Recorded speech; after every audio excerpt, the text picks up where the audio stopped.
Ya, lantas seperti apa jalannya sidang pembunuhan Brigadir Yosua? Kita bergabung dengan rekan kami Said Masyur yang saat ini berada di Pengadilan Negeri Jakarta Selatan. Ya, Said, apa saja yang digali dari keterangan saksi yang dihadirkan di persidangan hari ini, Said?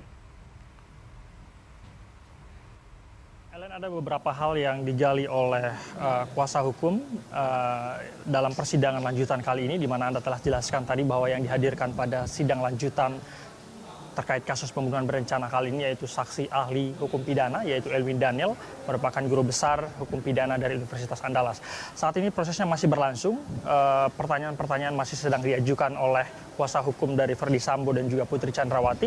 Beberapa hal yang ditanyakan tadi, kalau kami coba rangkum, diantaranya adalah pada saat di awal-awal sidang, yaitu pada pukul 10 tadi dimulai, ini pihak daripada kuasa hukum Putri Chandrawati dan juga Ferdy Sambo menanyakan berkaitan dengan definisi daripada pembunuhan berencana yang ada di pasal 340, di mana Elwin Daniel menjelaskan bahwa pasal 340 utamanya dengan berkaitan dengan pembunuhan berencana ini dititik beratnya pada dua hal. Pembunuhan berencana hanya dapat dilakukan atau dapat didefinisikan sebagai pembunuhan berencana. Pertama adalah harus ada keterangan di sana untuk kemudian melakukan kehendak itu. Lalu yang kedua, harus ada waktu yang cukup untuk kemudian menentukan apakah mereka akan melakukan tindak pidana daripada pembunuhan berencana.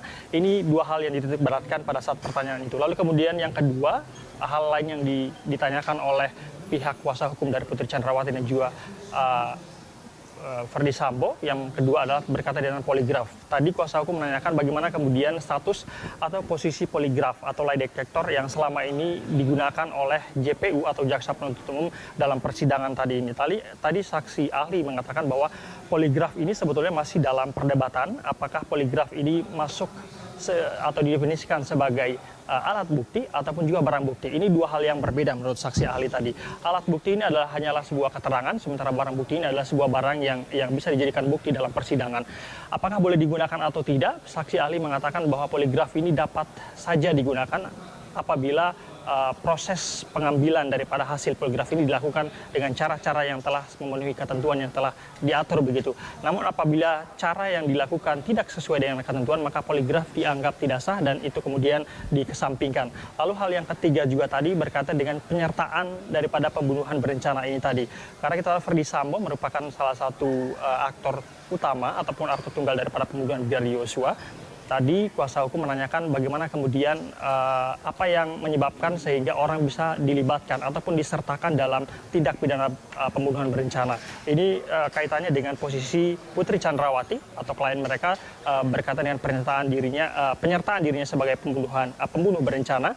Maksud saya saksi ahli menjelaskan bahwa penyertaan dalam kasus pembunuhan berencana ini harus ada banyak hal-hal yang harus dipenuhi. Pertama adalah pihak yang melakukan, lalu kemudian pihak yang menyuruh, pihak yang ikut mendukung daripada pembunuhan itu sendiri. Ini yang merupakan digarisbawahi sebagai orang-orang yang bisa disertakan dalam dakwaan pembunuhan berencana. Selain itu juga tadi kuasa hukum menitik beratkan lagi masih soal penyertaan ini. Kuasa hukum menanyakan apakah orang yang kemudian tidak melakukan tindakan pencegahan terhadap pembunuhan ini dapat disertakan dalam tindak pidana pembunuhan berencana. Dari saksi ahli menjelaskan bahwa tidak ada ketentuan yang mengatur bahwa apabila ada orang yang kemudian tidak melakukan pencegahan terhadap tindakan pembunuhan, ini dapat didakwah atau disertakan sebagai terdakwa pembunuhan berencana. Dan ini kita tahu yang kita tahu dituntut ataupun menjadi poin dalam tuntutan jaksa penuntut umum terhadap Putri Chandrawati. Hal-hal ini yang kemudian masih terus digali oleh kuasa hukum. Kita masih menantikan, Ellen, apa saja yang akan ditanyakan oleh kuasa hukum nantinya. Ellen? Ya, baik. Terima kasih Said Masyur atas laporan Anda langsung dari Pengadilan Negeri Jakarta Selatan.